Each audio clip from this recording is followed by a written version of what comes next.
기도하겠습니다. 하나님 아버지, 이 아침 묵상하는 말씀 속에서 주님과 대화가 이루어지는 이 아침이 되게 하여 주시옵소서. 예수님 이름으로 기도합니다. 오늘 묵상할 말씀은 로마서 3장 25절로 26절 말씀입니다. 오늘 말씀 속에서 어떤 하나님의 음성을 들을 수 있을까요? 지난 말씀에서 하나님의 의가 우리에게 어떻게 주어지는지 구체적으로 살펴보았었습니다. 그 첫 번째로 나의 수고가 전혀 감이 되지 않은 전적인 하나님의 은혜로 값없이 주어진 것이라고 했었습니다. 그리고 두 번째로는 예수님께서 화목제물이 되심으로 하나님의 의가 죄인인 우리에게 주어져서 내가 의롭게 되는 것이라고 했었습니다.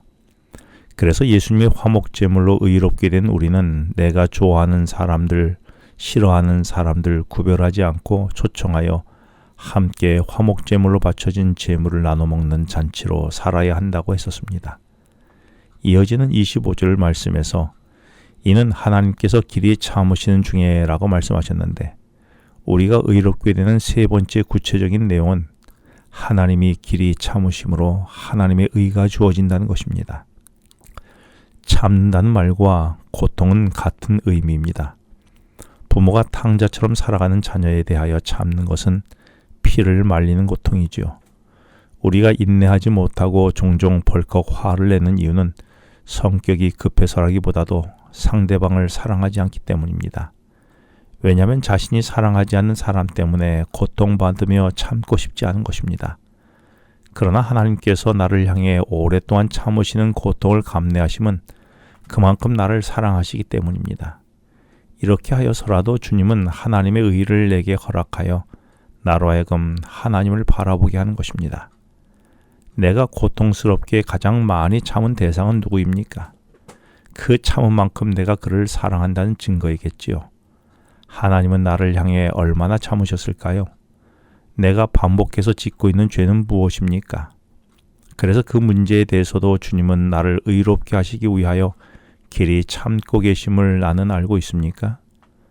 넷째로 하나님은 나를 지은 죄를 간과해 주심으로 하나님의 의가 내게 주어지게 하십니다. 25절 끝부분에서 전에 지은 죄를 간과하심으로 자기의 의로우심을 나타내려 하심이라고 했습니다. 반대로 우리는 배우자가 잘못한 것이 있지만 시간이 지나면 잊은 듯이 여겨집니다. 그러나 새로운 건수가 생겨나면 지난 모든 것들을 다시 기억해내어서 지난 잘못을 다시 읊어가며 상대의 잘못을 끄집어냅니다. 그리고 정죄하며 심각한 죄인으로 몰아가지요. 이것이 우리의 일반적인 태도입니다. 그러나 주님은 지난 과거의 나의 문제를 들추어내지 않으시고 넘어가 주신다는 것입니다. 만일 하나님이 넘어가지 않고 모든 것을 기억하고 계신다면 우리는 얼굴을 들고 살아갈 수 없을 것입니다. 이것이 하나님의 의로우시고 은혜인 것입니다. 내가 아직도 잊지 않고 기억하며 상대의 잘못을 들추어내는 것은 무엇입니까? 나도 예수님처럼 그 문제를 간과할 마음이 없습니까? 만일 주님이 내 속의 문제를 지나치지 않고 천하에 들추어낸다면 어떤 일이 벌어질까요? 생각만 해도 끔찍하지 않은가요? 내 죄를 들추어내지 않고 넘어가 주신 것은 은혜가 아니겠습니까? 그런데 하나님이 창조주시기에 우리에게 너는 지금부터 의인이라 라고 한마디만 하셔도 될 테인데 왜 굳이 당신의 독생자이신 예수님을 화목제물로 드려야만 하셨을까요? 이 질문은 대단히 중요한 질문인데 그 대답을 26절에서 곧 이때에 자기의 의로우심을 나타내사 자기도 의로우시며 또한 예수 믿는 자를 의롭게 하려 하심이라고 했습니다.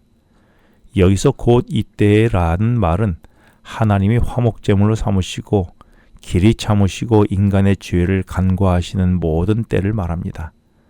그런 때에 하나님의 의로우심을 드러낼 뿐만 아니라 예수를 믿는 이들에 대한 의롭다 하심을 드러낸다는 말입니다.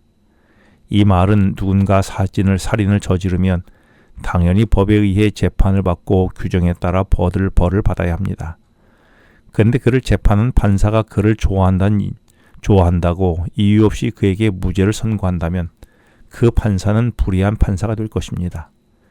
그리고 불의한 판사에 의해서 무죄를 선고받은 죄인이라고 해도 비록 자유의 몸이 되었다 해도 여전히 불의한 재판관으로 목숨을 구했다는 일로 인하여 사람들의 계속 지탄을 받게 될 것이며 그것이 그의 평생 삶의 올무가 될 것입니다. 따라서 불의한 판결을 내린 재판관이나 풀려난 죄수에게도 모두 영광이 되지 않을 것이었습니다. 하나님은 우리를 위해 이런 무리한 재판을 원치 아니하십니다. 하나님은 공정한 재판으로 우리 대신 죄 없으신 예수님을 사형시키시고 하나님의 의로 우리를 참된 의인다운 의인으로 세우시려는 하나님의 뜻깊은 사랑이 포함된 것입니다. 이리하여 하나님과 바른 관계를 세우신 것이지요.